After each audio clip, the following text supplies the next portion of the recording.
चौथे बजट में हमें जो आरडीजी के कारण नुकसान हुआ और जो आरडीजी संविधान के आर्टिकल जिसमें प्रति वर्ष 8 से 10,000 करोड़ का कर लगता था और पिछले वर्ष तक जो ये वित्तीय वर्ष चला हुआ है इसमें भी आरडीजी हमको सबसे कम 3300-3400 करोड़ रुपए मिलती है। तो अगले वित्तीय वर्ष 2026 से बंद हो गए। काफी प्रयास किए गए, भारतीय जनता पार्टी के नेताओं से भी मुलाकात की गई और माननीय विपक्ष के नेता से भी बात की गई कि हम आपके साथ चलते हैं, लेकिन वो प्रयास सार्थक नहीं हो पाए। तो ये जो बजट की परिकल्पना की गई है, ये आत्मनिर्भर हिमाचल की बजट की परिकल्पना की गई है। इसमें ग्रामीण अर्थव्यवस्था को मजबूत करने की दिशा में कोई कटौती नहीं की गई है, एजुकेशन सेक्टर में कोई कटौती नहीं की गई है, हेल्थ सेक्टर में कोई कटौती नहीं की गई है, आईपीएस पीडब्ल्यूडी में भी बहुत कम कटौती की गई है, लेकिन इसके स्वरूप को बदलने की हमने कोशिश की। गांव के किसान के हाथ में पैसा जाए, गाय पालक के हाथ में पैसा जाए और निश्चित रूप से ग्रामीण अर्थव्यवस्था को मजबूत करने की दिशा में ये बजट एक महत्वपूर्ण कदम है। परिस्थितियां जो भी हो, इन परिस्थितियों का हमें सामना करना है। प्रदेश अपनी संपदा के कारण बहुत अमीर प्रदेश है। घने जंगल है, बहती हुई नदियां हैं, साफ हवा है, लेकिन क्या इस संपदा में हमारे अधिकार है कि नहीं है, ये आज चिंता का विषय है। जिस संपदा से, चाहे एसजेवीएनएल है, चाहे एनटीपीसी है, चाहे एनएचपीसी है, जिस पानी से वो एसजेवीएनएल जो हमारे ही पानी से 67,000 करोड़ रुपए की कंपनी होगी, हमारा बजट आज महज घटकर 54,000 कुछ करोड़ का रह गया। मेरा ये मानना है कि हमारे मंत्रिमंडल के सभी सदस्यों ने मेहनत की, हमारे अधिकारियों ने मेहनत की और बजट के स्वरूप को जब मैं अंतिम रूप दे रहा था तो मैंने इस बजट के स्वरूप को अंतिम रूप दिया और अपने बजट का आकलन ये किया कि मुझे किस दिशा में आगे बढ़ना है। हमने जो योजनाएं लाई है उसमें आम आदमी को उससे मदद मिलेगी, मछली उत्पादक को उससे मदद मिलेगी। अब एक मछुआरा सुबह 4 बजे जाकर पौंग में मछली पकड़ता है, बिलासपुर के बीवीएमबी में मछली पकड़ता है, नदी के किनारे मछली पकड़ता है, उससे हम 15% रॉयल्टी लेते हैं। हम जब उनसे मिले, हमारे मंत्रिमंडल के दो सदस्य धर्मानी जी और धवानी पठानिया जी ने उनसे चर्चा की, तो उनकी जब आर्थिक हालत को देखा गया, चाहे बिलासपुर में था, चाहे फतेहपुर में था, चाहे जुवाली में था, चाहे डेरा में था, चाहे नगांव में था, जो भी नदी के किनारे शहर बसे हैं, उनकी आर्थिक दशा में कोई सुधार नहीं हो रहा था। इस दृष्टिकोण से हमने मछली उत्पादकों के लिए मुख्यमंत्री मत्स्य योजना लेकर ताकि गरीब आदमी को किसी प्रकार का नुकसान हो। आईआरडीपी का हमने सर्वे किया। आईआरडीपी में 11,000 परिवार पिछले 30 सालों से, जब से आईआरडीपी कच्चे मकानों में रह रहे हैं, उनकी परिस्थितियां ठीक नहीं। और ये सर्वे पंचायत, एसडीएम और डीसी के माध्यम से करवाया गया, इस आकलन के साथ कि समाज के अंतिम व्यक्ति तक उस संपदा का अधिकार मिले। और मुझे खुशी है कि जिन गारंटी की बात ये करते थे, उसके तीसरे चरण की शुरुआत हमने 1,500 रुपए के हिसाब से 1 लाख परिवारों को देने की शुरुआत हमने कर दी। 1 लाख रुपया तो हम 1,500 रुपया इंदिरा गांधी प्यारी बहना सुख सम्मान निधि का देंगे।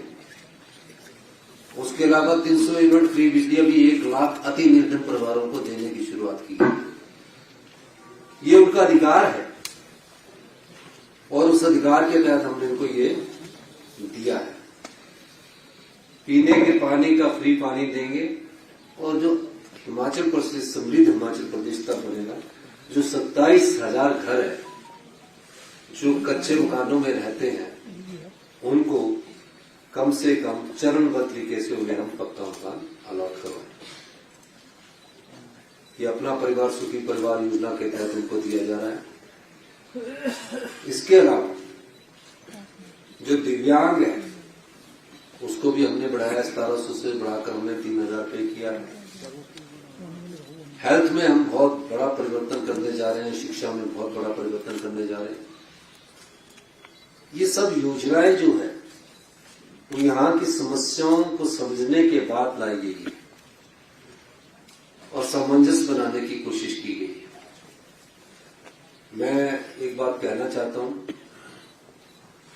कि भारतीय जनता पार्टी हिमाचल विरोधी क्यों है।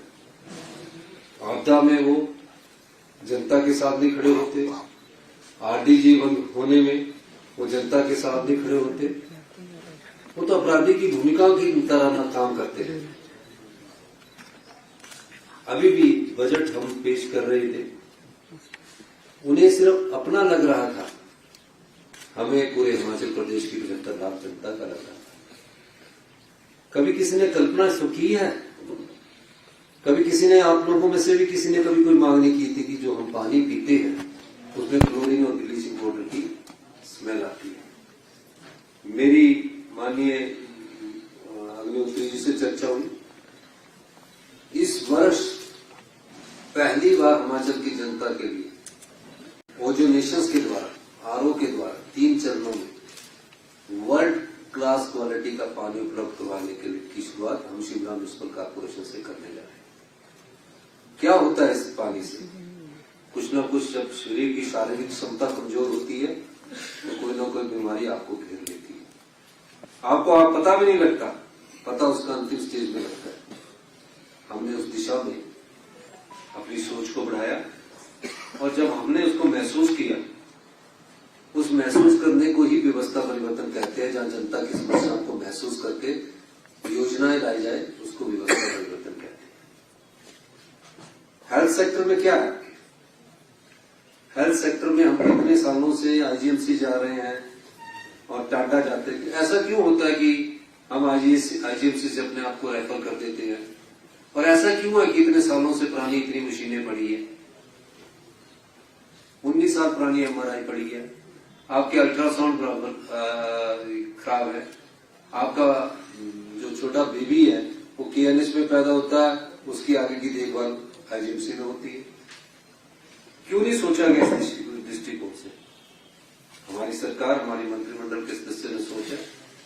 आज मुझे खुशी है कि हम अभी उसको एम्स तक का उन्नत किस्म का हायर टेक्नोलॉजी और स्टाफ की तरफ कोशिश कर रहे हैं। अभी हम कोशिश कर रहे हैं, उसमें हमको सफलता भी मिल रही है। अच्छे डॉक्टर होने के बावजूद जब उनके पास टेक्नोलॉजी अच्छी नहीं होगी तो हम कैसे आगे बढ़ेंगे? इसलिए हेल्थ सेक्टर को हमारी प्राथमिकता में, एजुकेशन सेक्टर हमारी प्राथमिकता में, ताकि सरकारी स्कूलों में पढ़ने वाले बच्चों को उच्च शिक्षा मिल सके, अच्छी शिक्षा मिल सके। उस दृष्टिकोण से हमने उसमें के बजट में कोई कमी नहीं की है। इसके अलावा आज जो बजट प्रस्तुत किया गया है ये उन चीजों को रेखांकित करता है जो आने वाले समाज में बदलाव के दृष्टिकोण से पेश किया गया। ये कोई बजट साधारण बजट नहीं है, ये उस अनुभव का एक सार है जो हिमाचल प्रदेश की जनता को चाहिए। हमने 3 शहर बनाने की कल्पना की। हमारे लोग चिरपुर जाते हैं, पंचकुला जाते हैं, हमारे लोग वहां फ्लैट खरीदते हैं। ऐसा क्या है कि हमें बड़ा हाई एंड टेक्नोलॉजी बेस्ड शहर क्यों नहीं बना सकते? अभी हमारे पास हिम चंडीगढ़ के लिए हमने 10,000 बीघा जगह जो हाउसिंग बोर्ड के नाम कर दी है। 10-10 हजार बीघा के हम 3 शहर बनाएंगे जहां हिमाचली लोगों को भी उसमें रियायती दर पर मिलेंगे। और पर उस सारे जो शहर होंगे, ये कोई एक सरकारी कार्यालय नहीं बनाएगा इसको, वर्ल्ड क्लास कंसल्टेंट इसके लिए नियुक्त किए जाएंगे। सारा इंफ्रास्ट्रक्चर उनके माध्यम से किया जाएगा। प्लांट सिटी बनेंगे, किस एरिया में क्या बनना है, उस दृष्टि से 3 वर्ल्ड क्लास सिटीज की कल्पना हिमाचल प्रदेश में की गई। कई लोग मिलते हैं हमें कि हमने हिमाचल में लैंड करनी है, आप क्या करो। कई लोग इसकी इंक्वायरी करते हैं। ये जो 3 शहर बनेंगे, इससे हमारी इकोनॉमी ग्रो करेगी और इतनी इकोनॉमी ग्रो करेगी कि हम लोगों को किसी के ऊपर निर्भर रहने की जरूरत नहीं है।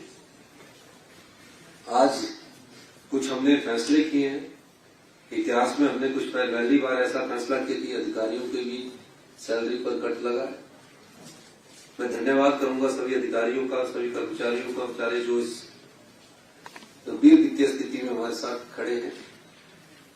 लेकिन हमने जिसकी आय के साधन सीमित है, चाहे वो क्लास 3 है, चाहे क्लास 4 है, या हमारे वहां रिटायर्ड पूर्व पेंशनर्स है, उनको किसी प्रकार का कट नहीं मिला है। 6 महीने के भीतर हम बहुत कड़े और ड्रास्टिक फैसले करेंगे और 6 महीने के भीतर हमारी सरकार का ये प्रयास रहेगा कि हम हिमाचल प्रदेश की जो आत्मनिर्भरता की नींव पड़ चुकी है, जो कि इकोनॉमिक सर्वे में आपको नजर आ चुका है, हमारी पर कैपिटल इनकम 2,83,000 हो चुकी है, उसमें कोई कमी ना लाई जाए और उसके लिए हम सबको मिलकर एकजुटता से काम करना। ये क्यों हमारी इकोनॉमिक सर्वे में हमारा ये जो पर कैपिटल इनकम बढ़ी, ये इसलिए बढ़ी क्योंकि हमने ग्रामीण अर्थव्यवस्था को मजबूती दी, पर्यटन को मजबूती दी, इससे हमारे ट्रेजरी में पैसा आया। और ये जो सब चीजें हम कर रहे हैं, ये राजनीतिक लाभ के लिए नहीं कर रहे। भारतीय जनता पार्टी सामने वाले तो खुश हो रहे होंगे, लेकिन वो हिमाचल विरोधी भाजपा है, ये सोचने की बात है। जो आरडीजी है वो हमारा अधिकार नहीं है, वो जनता का अधिकार है। 1952 से मिल रही थी, पिछले 70 साल से मिल रही थी, उसमें सहयोग करने के लिए जाने को तैयार नहीं है। एक किसी की एमपी की और किसी एमएलए की सपोर्ट मिल जाए कि आरडीजी के लिए किसी ने कोई मांग पत्र दिया हो। वो मुख्यमंत्री साहब ने कहा कि अगर आपने कोई चिट्ठी दी है तो रख दीजिए, अब कल को चिट्ठी लाके रख देंगे तो वो राजनीतिक होगी। तो ये जो हिमाचल विरोधी भाजपा ने अपना जो रुख अख्तियार किया है, ये निंदनीय है। इसकी मैं उस श्रेणी में डालता हूं, सरकार आती है, सरकार जाती है, मुख्यमंत्री आते हैं, मुख्यमंत्री जाते हैं, मंत्रिमंडल के सदस्य आते हैं, बनते हैं, चले जाते हैं।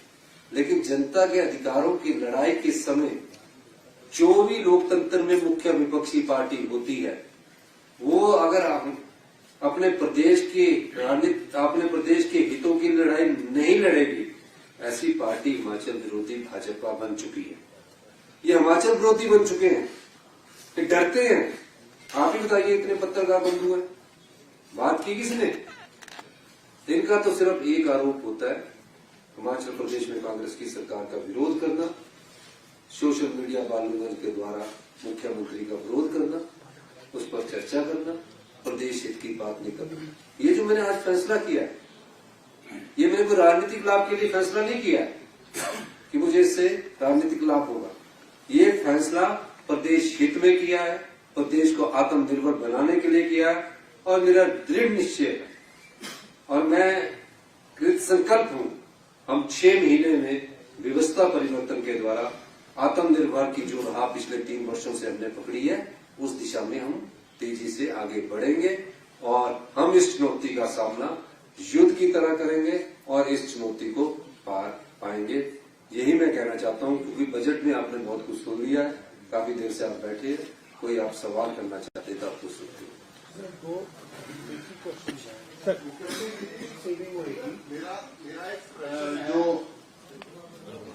जो आपने कट लगाया था डेवलपमेंट जिसको कह रहे हैं, इससे कितनी सेविंग होगी? 1 नंबर 2, हमारा डेट बर्डन किस लेवल का, कितना यहाँ पर, वो फिगर दे दीजिए।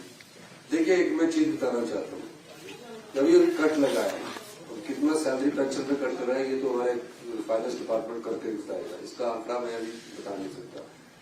लेकिन जो डेट बर्डन है इस वर्ष को मैं आपको आकलन देना चाहता हूँ।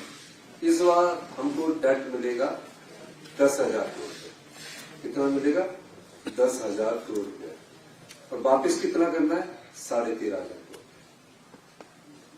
मेरा कहने का मतलब कि डेट ट्रैप में हम फंसते जा चुके हैं। और इस चीज को आज से नहीं मैं कह रहा हूं, ये चुनौती है। मैंने तो पहले बार जब हमने मीटिंग ली थी उस समय कहा था, पर इस चुनौती का हम सामना करेंगे। हमने रिफॉर्म्स किए और 3300 करोड़ रुपए का अतिरिक्त राजस्व कमाया। अगले साल हमारे कुछ प्रोजेक्ट रेवेन्यू के आने वाले हैं, जैसे शॉर्ट टर्म हमारा शुरू हो जाएगा और भी फ्री पावर भी शुरू हो जाएंगे। जो बिजली का मैनेजमेंट का हमने इंडिपेंडेंट में बनाया है और इलेक्ट्रिसिटी में हम सुधार करेंगे। अभी मैंने जो अभी फ्री परिवारों को मीटर मिलता है, हमने निश्चय किया कि एक परिवार को सिर्फ 2 ही मीटर मिलेंगे, 10-10 मीटर लगे उसमें सब्सिडी मिलती है। तो कई रिफॉर्म्स के साथ हम आगे बढ़ेंगे। हमारे रिफॉर्म से कई हमें 3600 करोड़ रुपया मिल रहा है। तभी तो हमने ये इस बार जो हमने अपनी ताकत जो थी अपने रिफॉर्म्स में लगाकर, तो हमारी पिछले साल आरडीसी 3200 करोड़ थी, 6200 करोड़ थी, इस बार 3200 करोड़ रुपया रहेगी। पिछली बार 6200 करोड़ में भी 8 दिन सैलरी पेंशन बंद हो गया था। आपने देखा जब हम ट्रेजरी को ठीक कर रहे थे, फाइनेंशियल प्रूडेंस की तरफ जा रहे थे, हमने ठीक किया। लेकिन इस बार कोई दिक्कत किसी को नहीं आई। ये हमने फाइनेंशियल डिसिप्लिन और फिस्कल प्रूडेंस से आगे बढ़ने की दिशा में कदम उठाया और मेरा मानना है कि हम पार कर लेंगे। हमारी आरजी अगर 8,000 करोड़ आज आरडीजी मिलती तो प्रदेश को जो हमने सुधार किए थे हम आज ही आत्मनिर्भर बन जाते। थोड़ा अभी समय लगेगा। लेटेस्ट डाटा क्या है सर डेट बर्डन का?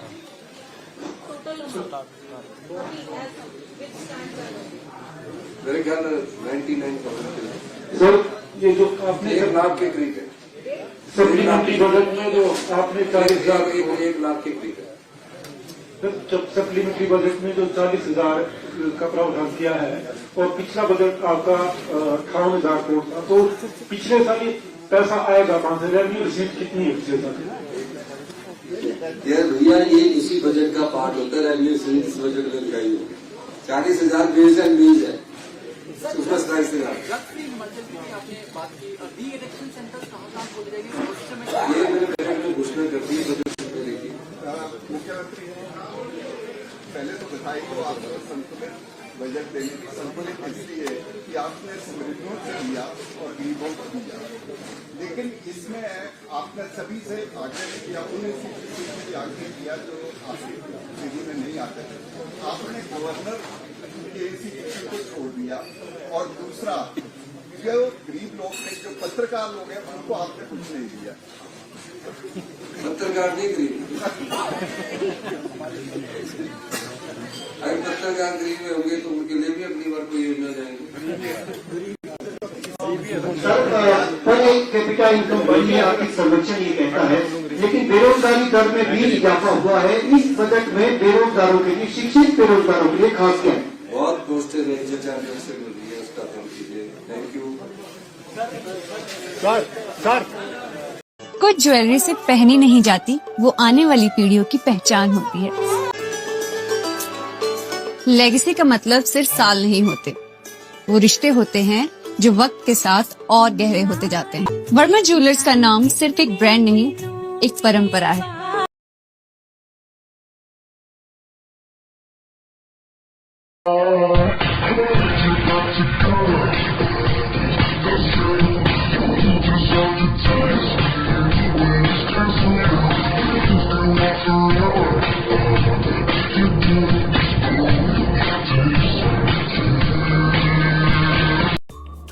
Namaskar, I'm Alka Bharadwaj, Principal Gurukul International School, Kunihar. At Gurukul, we offer NEP-oriented modern education for the holistic development of your child. Admissions open now. Give your child the better foundation they deserve. Looking for a school that shapes not just students but future leaders? Welcome to Kasoli International Public School, a world-class residential institution where learning goes beyond classrooms. With a strong academic foundation, an advanced curriculum, and excellence in sports and co-curricular activities, We focus on complete development, nutritious food, a safe boarding environment, and experienced teachers living on campus ensure constant care, discipline, and guidance. Enroll your child at Kasoli International Public School today. Admissions are now open. Give your child the future they truly deserve. Thank you.